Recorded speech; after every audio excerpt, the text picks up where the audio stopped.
João Patrício, são dois jogos, né, se é que a gente pode dizer assim, o jogo do campo e o jogo do VAR. Eu queria que você falasse dos dois, o jogo do campo, como foi o jogo do campo e o jogo do VAR. Boa tarde, Cristiano Silva. Quem estava aqui no estádio hoje viu uma das maiores vergonhas, né, nos últimos tempos. O Internacional foi surrupiado. O árbitro mudou o critério que ele vinha adotando nos últimos jogos, 4, 5, 6 jogos, aí já está rolando na internet aí esse tipo de lance dele. É uma vergonha a atuação do árbitro. Os jogadores do Flamengo disseram para os nossos jogadores, e eu vou nominá-los, Felipe Luiz disse para os jogadores que não foi falta para cartão vermelho, no máximo amarelo, que não foi intencional. Amanhã, com certeza, nós vamos também à CBF ouvir esse VAR, assim como vamos ficar mais atentos ainda, porque nós tivemos um sinal muito grande no jogo do Vasco da Gama. O presidente do clube chamou a atenção do público em geral e, novamente, hoje nós somos prejudicados de uma forma absurda. Acho que dentro de campo, entendo que os nossos jogadores foram guerreiros, o nosso time foi muito corajoso, enfrentou aqui, talvez o clube com mais torcido no Brasil, eu não sei, mas foi guerreiro. Foi guerreiro e o desespero de ver os dirigentes do Flamengo praticamente invadindo o campo, o desespero do treinador, o desespero da comissão técnica do Flamengo tentando que o VAR não fosse no gol que não foi dado, tentando manipular o VAR, é uma vergonha. O Flamengo é um grande clube, é uma grande agremiação e não precisa desse tipo de atitude. Sem contar que eles colocaram mais de 50, 60 pessoas atrás do banco, nos colocaram num canto lá no fundo. O presidente do clube, o Landim, quando eu pedi para ele que nos colocasse na mesma situação, então, foi bem claro comigo que a diretoria deles ia ficar lá em cima. Ele mentiu para mim, o presidente Rodolfo Landim também. Tá? Então é esse o ambiente. O Flamengo pode até tentar ser campeão, mas vai ser muito difícil, porque eu acredito muito no nosso elenco. O Internacional, olha, está aqui dentro do meu coração, está dentro do coração da sua torcida, e o campeonato não acabou ainda. Vamos acreditar, gente. João, eu queria que você explicasse para a torcida do Inter e para todo mundo qual é o procedimento por parte da direção do Inter a partir desse relato que tu faz. Tu entendes que o Inter foi prejudicado. O que o Inter vai pleitear a partir desse entendimento de que foi prejudicado? Olha, Tiger, eu vou aproveitar o seguinte, ó. Tu tá aqui no estádio. Eu acho que você tem que tentar entrevistar o árbitro, porque eu nunca quis ser protagonista. Eu não dou entrevista depois de jogo. Protagonistas são os atletas, é o treinador, é a comissão técnica. E eu só estou dando entrevista hoje porque quem tinha que dar entrevista aqui era o árbitro, para explicar essa vergonha que ele fez hoje. É um escândalo o que a arbitragem hoje fez aqui hoje. E que bom que o presidente da CBF estava aqui, alguns vice-presidentes da CBF estavam aqui e enxergaram esse descritério da arbitragem. Pode ter certeza que amanhã nós vamos na CBF, o nosso departamento jurídico está bastante atento a todas as situações, e o elenco lá embaixo, lá embaixo do vestiário, está muito fechado, e a gente vai buscar esse campeonato ainda, porque o campeonato não acabou. João Patrício, boa tarde. Eu queria que você ampliasse um pouquinho esse destaque do Rodolfo Landim, presidente do Flamengo, porque a visão aqui do estádio é que vocês realmente ficaram um pouco mais acima da bandeira de escanteio e muitos dirigentes do Flamengo atrás do gol.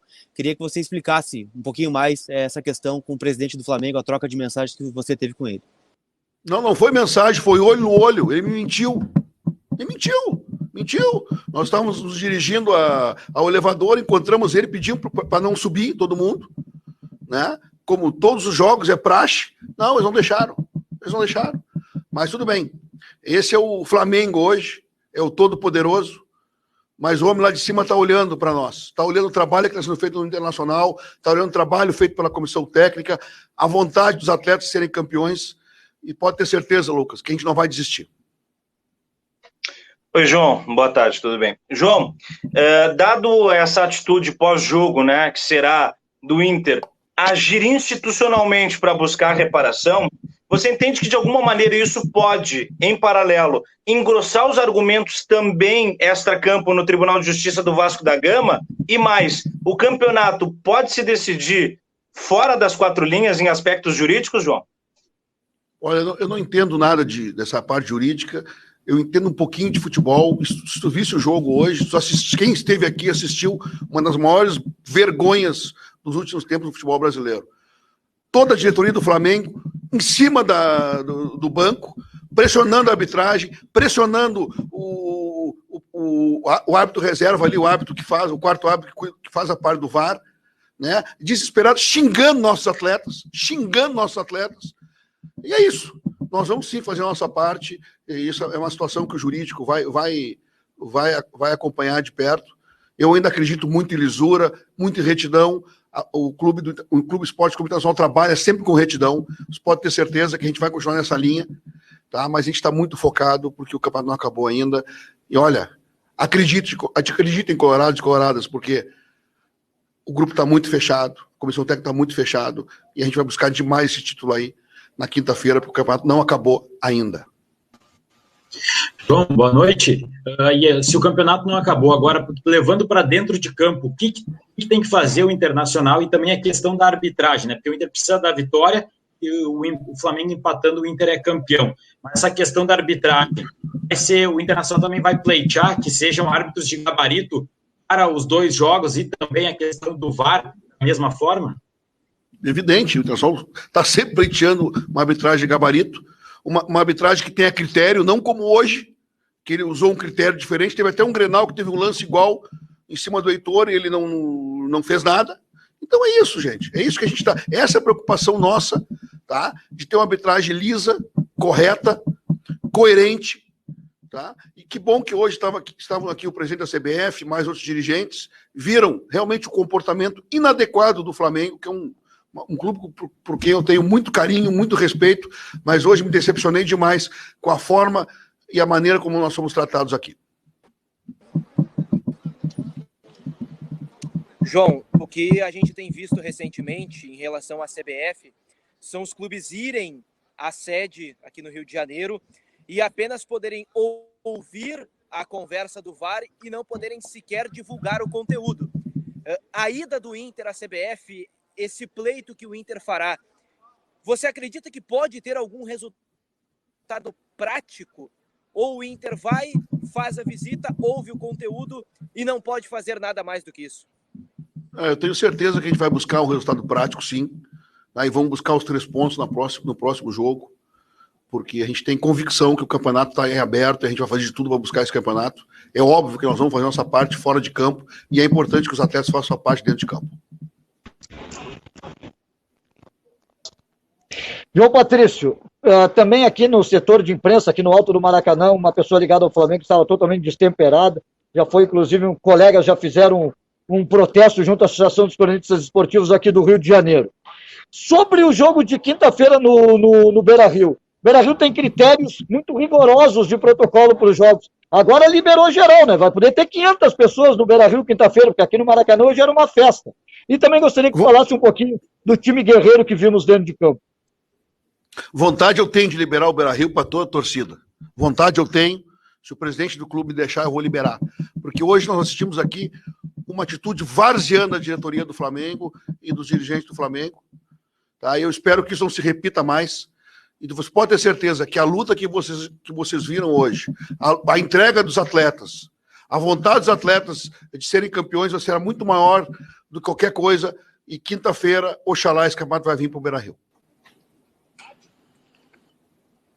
Boa noite, Abel.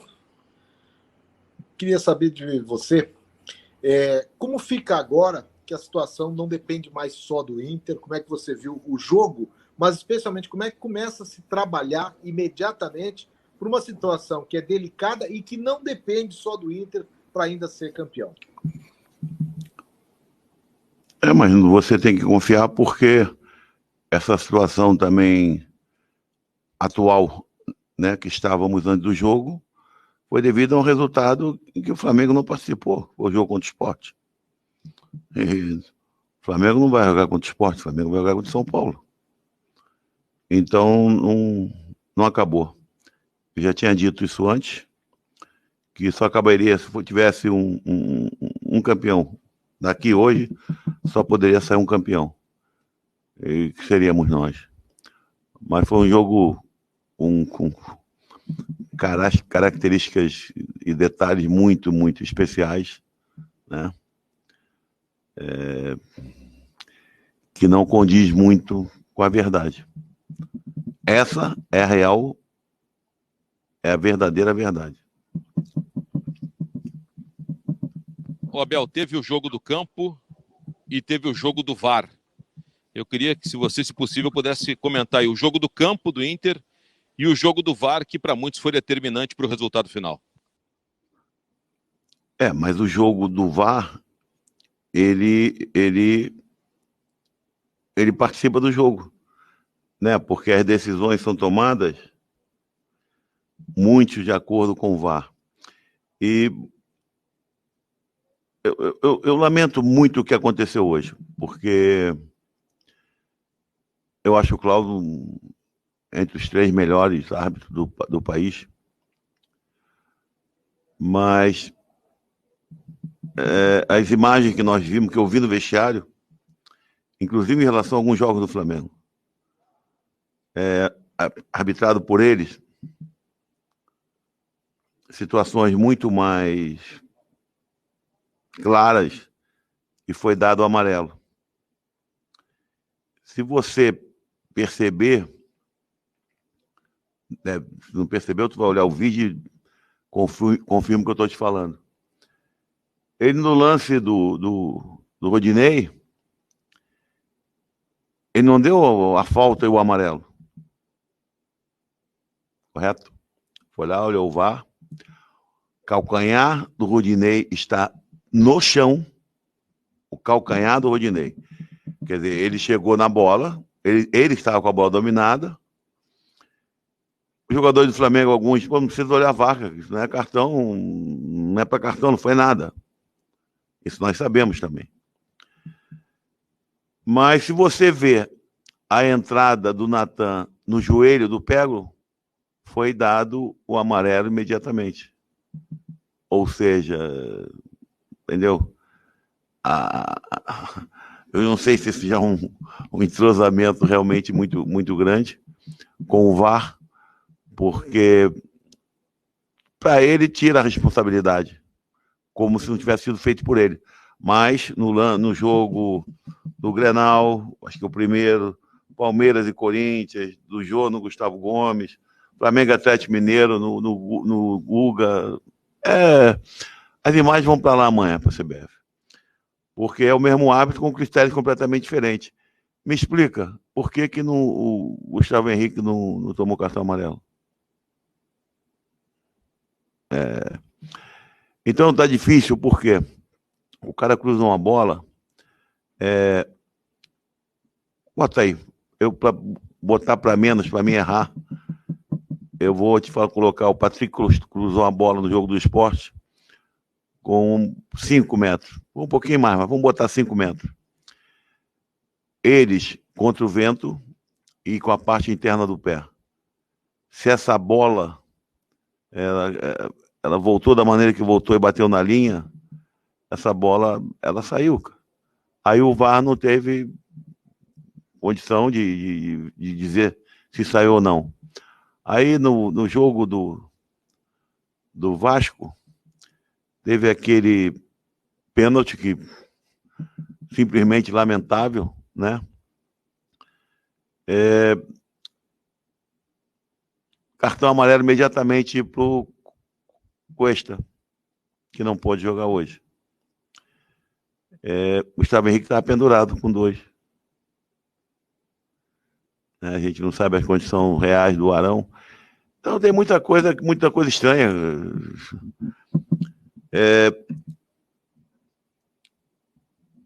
Eu não vou mudar nunca. Eu agradeço meus jogadores. E mesmo o tempo que jogou com um jogador a menos, não abdicou de jogar, acertando, errando, buscando empate. Mas gente não sabe, né? A gente sabe que tem um grande time do outro lado. E com todo normal, dentro da normalidade, seria difícil. Mas esse foi muito estranho. Os critérios, lamentavelmente. Ô, Abel, você falou dos critérios serem estranhos, a gente ouviu o João Patrício manifestando a revolta do Inter, os jogadores também manifestaram a revolta do Inter com as decisões da arbitragem. Eu queria te perguntar como foi a conversa que tu teve com os jogadores no vestiário depois desse jogo e também já preparando para a última rodada em que o Inter entra em desvantagem, não depende de si para buscar o título. Foi essa de ele levantasse a cabeça.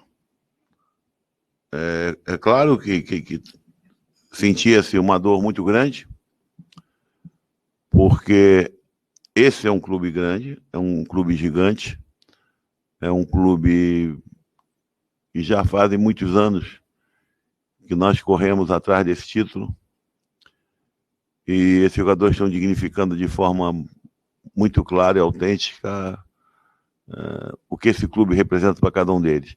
Os jogadores do Inter, eles têm a noção exata do que é o Inter. E nós não vamos parar. Não vamos parar porque não terminou. E vamos tirar, acho que um proveito muito positivo das lágrimas depois do jogo do meu capitão. Um jogador com uma identidade inacreditável. E a gente vê o quanto ele sentiu. Mas nós não vamos abaixar. Porque nós sabemos que não terminou. Temos que fazer de tudo para vencer o nosso próximo adversário. E baixa o empate. Né? Eles não precisam perder para o São Paulo. Basta empatar. Mas já estavam falando essa semana, mandando indireta sobre equipe titular, equipe reserva. Porra, cara, cada um se mete e bota a sua equipe da maneira que você quiser. Ué, agora começou a ficar preocupado com quando estava em Libertadores, não tem preocupação nenhuma. E agora, sem preocupação. Nós vamos tentar igualar um pouquinho dessa arrogância. Mas jogadores do Flamengo impecáveis, um grande time, muito forte. Parabéns para o Rogério. Se fosse assim também, é dizer que nós não confiamos num bom resultado do São Paulo, porque o Rogério é ligado ao São Paulo. Nós não temos nada a ver com o São Paulo, mas nós sabemos que é jogo igual. Então aí fica o recado que eles andaram mandando aí pro pessoal do Corinthians. Abel, você citou aí o fato de o Rodrigo Dourado ter sentido, né, ter chorado ali ao fim do jogo. Ele é uma liderança do elenco. A gente viu no fim do jogo, especialmente por conta da arbitragem, o time bem nervoso no banco de reserva. Você teve que várias vezes pedir para o Danilo, por exemplo, que é uma outra liderança, ficar mais calmo. Teve reclamação, continua tendo, né, o pleito do Inter na CBF. Todos esses elementos, eles não fazem com que seja mais difícil recuperar a parte psicológica dos jogadores? Não, porque nisso eu sou bom. Posso não ser bom em nada, nisso eu sou bom. Pode ficar tranquilo que se nós não tivéssemos essa capacidade, a minha comissão técnica, os jogadores não lutariam da maneira que lutaram. Eles dignificaram e muito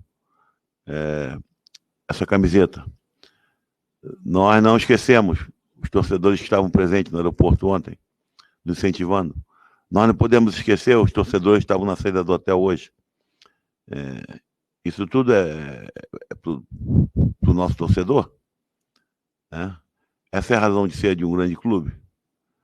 E isso aí não vai ser problema. Não acredito. Porque não acabou. Simplesmente não acabou. Eles têm que vencer. Eu falei para vocês na semana passada, depois da vitória do Vasco, que eles tinham que vencer 2. E nós temos que vencer 1. quem sabe, se vencer as duas, parabéns. Né? É um time montado para ser campeão, de um grande valor, de grandes jogadores. Acho que as coisas aconteçam, tanto no Beira-Rio como em São Paulo, de maneira mais clara. E o engraçado é que esses dois jogos aí complicados foram dois árbitros paulistas. Estranho. Abel, eu sei que é complicado olhar para trás, mas a derrota de hoje para o Flamengo, ela deixa um pouco mais doída a derrota que o Inter teve em casa para o Sport? Não. Hoje ela foi um pouco atípica. Você jogar um tempo praticamente com menos um jogador contra o Flamengo, né, é complicado. E a do Sport teve a mesma característica, né? Isso é uma coisa que nós pedimos, começar com 11, tentar terminar com 11. Mas o do Sport foi justa a expulsão. Hoje não. Hoje não. Então não tem coisas óbvias. Sempre em vitória você precisa corrigir algo, em derrotas principalmente. E a gente tem aprendido. Nós temos aprendido muita coisa. Nós temos uma equipe que você joga com Caio, Praxedes, Yuri, Peglo, Maurício. Eu estou falando de jogadores de 20 anos para baixo. Lucas, Zé Gabriel, esse aí chega no 21, 22. Depois Heitor, 18. Eles foram atletas de alto nível, de alta competição. Com toda a desigualdade que havia em campo, principalmente no fator numérico. Né? Se você reparar, o jogo se encontrava 1-1 depois da expulsão. A primeira providência do Rogério foi ficar sem lateral direito. Imediatamente ele colocou saiu o gol, botou um lateral direito. Porque o Patrick estava levando muita vantagem ali e tal. A gente lamenta, porque creio, até pela diferença numérica, exigia-se um domínio muito grande por parte do Flamengo, e não foi o que aconteceu. Por isso que eu parabenizei os jogadores. Abel, boa noite. Eu vou voltar um pouquinho numa resposta que você deu sobre os critérios do Rafael Claus, e queria que você falasse para a gente por onde você acha que passou essa mudança de critério, porque a gente viu aqui no Maracanã o pessoal do Inter ficando um pouco mais distante, o pessoal do Flamengo em grande número atrás do banco, pode ter passado por aí, também foi uma reclamação do João Patrício Hermann conosco aqui. E uma segunda, se possível, como ganhar do Corinthians ou pensar no jogo do Corinthians sem pensar no jogo do Morumbi? Não, a gente não pode pensar no jogo do Morumbi porque nós vamos deixar de fazer a nossa parte. Isso é a primeira questão. A segunda questão que você perguntou. Então, nós não vamos entrar preocupados com nada. De repente, São Paulo fizer 1-0, eu aviso. Agora, a primeira pergunta é bem pertinente. Eu cheguei a pensar que tinha sido vendido o ingresso.